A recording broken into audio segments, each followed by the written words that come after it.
covering the stories that impact your life, your town, your state, and your future. This is the Means Report with your host, Brad Means. Hello, everybody, and welcome once again to the Means Report. We certainly appreciate you spending part of your day with us, where today because it's the right thing to do and it's all we're thinking about, continue our post-Hurricane Helene coverage as our community continues to repair and recover. And we're trying to answer all of your questions, address all of your concerns as we continue to navigate these uncharted waters together. Today, FEMA is the focus. How do we get help from this federal agency? How do we make their lives easier so they can help us faster and better? Also, an update on the overall storm cleanup in our town. It seems to be going well. Seems like they're making a dent in it. District 7 Commissioner Sean Franham is going to update us.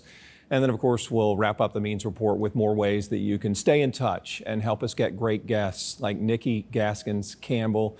We welcome Nikki to our community. We wish she didn't have to be here. She's with FEMA, media relations specialist, and really our point of contact during this recovery. Nikki, thank you for what you're doing for us, and appreciate you being here. Thanks for having me. I appreciate it. You know, when I look at my emails and I look at all the correspondence that we've gotten from you, I have deduced that there are two primary ways that FEMA is standing by to help, whether it's through the application for assistance, which you can do online or on the phone, or whether it's your actual physical disaster recovery centers that are around our community on the Georgia and South Carolina sides. Are those the two main ways y'all are helping right now? So those are some of the main ways, but we're trying to cross all our T's and dot all our I's. We, of course, have the disaster recovery centers in the state of Georgia as well as throughout South Carolina. So people can go to FEMA.gov/DRC. Again, FEMA.gov/DRC to find the nearest disaster recovery center near you. You do not necessarily have to go to a disaster recovery center that's in the county you live. You can go to anyone that's convenient for you on the Georgia side or South Carolina side.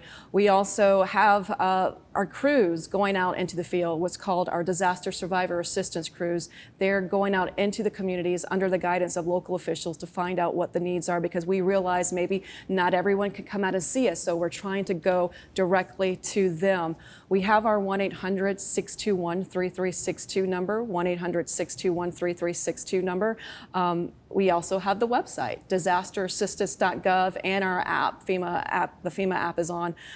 There's a couple of ways that you can get us on the Android or Apple iPhone. So we're just trying to make sure people can reach us at whatever way is convenient for them. Well, we appreciate that too. And Jared, our executive producer and director, knows that I did put a website and a phone number in our graphics system for this broadcast. If we need to add to that and list the other addresses for you, we will. Can you make us whole again? Can you fix our entire lives and make our homes like they used to be? Is that what FEMA does? Yeah, so I want to manage expectations, and I'm glad you asked that question, because there is a big misconception as to what it is FEMA exactly does.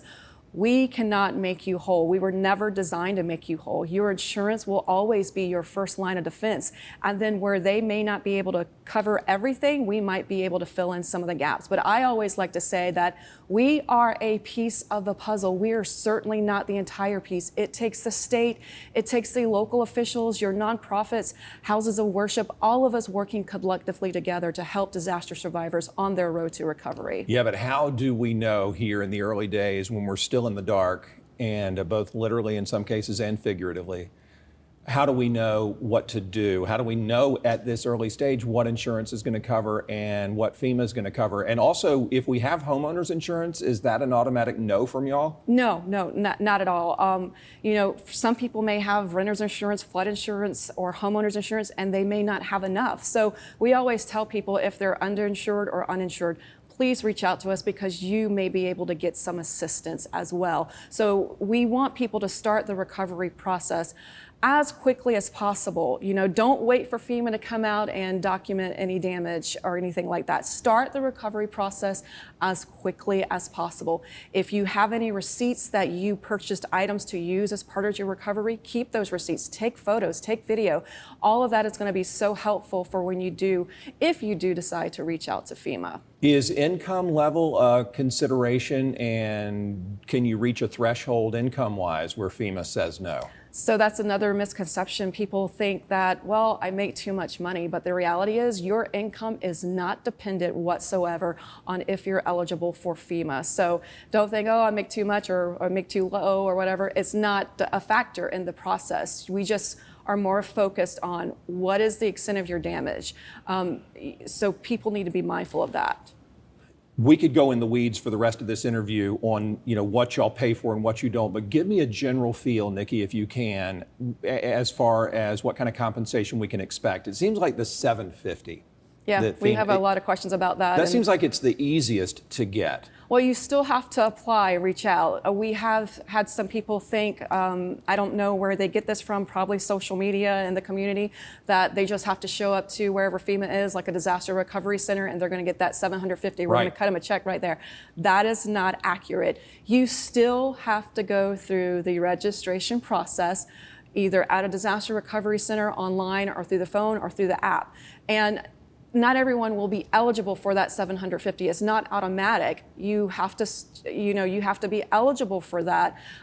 You also have to live in one of those eligible counties and suffer damage to your primary residence when you're starting that application process. That $750, it can be through direct deposit or a check in the mail, but it's for immediate needs like medicine, food, baby formula, possibly fuel for your vehicle, and it has to be within 30 days of the disaster occurring. So we encourage people that we're still in that threshold of that timeline to, if they think they may need assistance, whether you are qualified for that $750 or other FEMA assistance, to go ahead and reach out to us. There's also a big misconception out there, well, that's all you're going to be eligible for from FEMA, $750. Right. But that's in addition to other assistance you may be eligible for through FEMA. If we rode this post-storm period out in our hot, powerless, waterless, couldn't flush the toilets houses, can you give us some money for that? That's the magic question. We get asked that a lot, and also we are asked, well, my neighbor's getting all this and he didn't suffer nearly as much damage, but do you really know the extent? It all is dependent on how you answer the application. So we just really encourage people to file with your insurance. That's the first thing you need to do right away if you have it. And then go ahead and reach out to us. Come see us, call us on the phone to ask the questions, because we're really focused on making sure you have a roof over your head. Right. So we're focused on short term. We're not necessarily focused on your long-term recovery, but we know that if you go ahead and get a jump start on your short-term recovery, it'll be a little easier when you go ahead and start focusing on the long-term recovery. So it's important that people, again, be mindful to go ahead, and we're going to be here for quite some time, but go ahead and get that process rolling. But it's a case-by-case basis. I know people don't like to hear that, but it truly is. We also hear people say, well, how much money can I get from FEMA? It is a case-by-case basis. All right, so let me ask you this, and you've already answered it, so just, this will be quick. It's okay to start cleaning up, or it's okay to start absolutely debrising our yard. When y'all come, we can say, hey, this tree used to be here, I moved it. Can y'all please hook me up? And we'll see what y'all say, but it's okay to start. But exactly, if this tree, we're focused not on secondary properties or sheds or anything like that. We're focused on making sure you have a safe place to go, that your home is intact, it's livable. So people need to keep that in mind, because some people reach out and say, oh, my garage or my shed suffered damage. We want to make sure you are able to live safely in your home. In the event that is not the case, we may be able to assist you. All right, so so shed is a no, garage is a no, most likely. You're focused more on, hey, there's a hole in my roof. All right, FEMA can probably help you get a tarp up there. And that's through that. It's dependent. It's so many variables, and I know people don't like to hear that, but we just urge people to reach out to us and go ahead and start that process. And again, your hole in your roof, if your insurance agrees to cover that, then that's going to be where you get that assistance from, because again, we cannot duplicate insurance payments. If we get rejected by FEMA, whether it's for the $750 or whether it's for some of the items that you've outlined already, is it worth it to appeal, or is that no final? That no is not final. So we want people to have some hope, because we do hear a lot of people as we progress during a disaster say, oh, FEMA denied me. That is not necessarily the end all be all. You will get a letter. Some people call it denial letters, but I don't like to call them that, because it's not necessarily denial. Perhaps you got a letter and it said you're only getting X amount of dollars. that wasn't necessarily a denial, you just weren't happy with the amount that FEMA had to offer. So I call it a determination letter. If you don't agree with the amount that FEMA is offering you, or you were just flat out denied, please read the letter carefully. It will outline what you need to do to start the appeal process, but don't delay, because you don't have an infinite amount of time to appeal the decision. You have to pay attention to the date that's listed on the letter, and 60 days from that letter, you can appeal it. So just please be mindful of that, and it will tell you all the different ways who to get in contact with to get the appeal process going. You know, we were talking before this interview about how busy you've been. You and your team at FEMA have been all over this nation responding to disasters all year long. Are you going to run out of money or resources? Should we be fearful of that? So we've had that a lot, asked that a lot from, gosh, I've been working hurricane season this year since I told you before we went on the air, Hurricane Beryl, and we've had that question asked of us a lot. And I can tell folks here in the state of South Carolina, as well as in the state of Georgia, we have the appropriate funding to help you recover. So please reach out to us and start that recovery process. We don't want people to hear what they see on social media and think, well, I'm not going to apply because FEMA doesn't have the funding. We encourage you to apply because you could be leaving money on the table. So start the process right away, clean up right away, reach out to us right away. Two more questions probably. One is, how long are you going to be here? Do you know when you're going to shut down those disaster recovery centers and FEMA will be no more? Do y'all have a hard date? We don't have a hard date. I always tell everyone that asks us that we are here as guests of the state of Georgia, as well as a guest of the state of South Carolina. As long as those state counterparts want us here, we will remain here. What can we do to make your job easier? What sort of paperwork or preparations can we do so that when FEMA comes calling or we come to you, we go through the process more smoothly? Just make sure you have all your documentation. It does not require that you come to the disaster recovery centers with an ID, but it would be helpful if you had your insurance information, an award letter that outlines what they may cover. Be able to prove you are who you say you are. If you do decide to file for disaster assistance, make sure you're able to say you are the owner of that property, that primary residence. All those will be very helpful and make the process a lot smoother and quicker for you.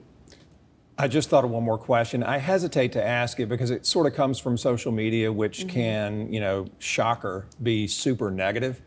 But there were comments on Facebook, I think this morning, that were reflecting the frustration of people who said sometimes it takes a long time for FEMA to call me back, or they said a person was going to come knock on my door today and he or she has not.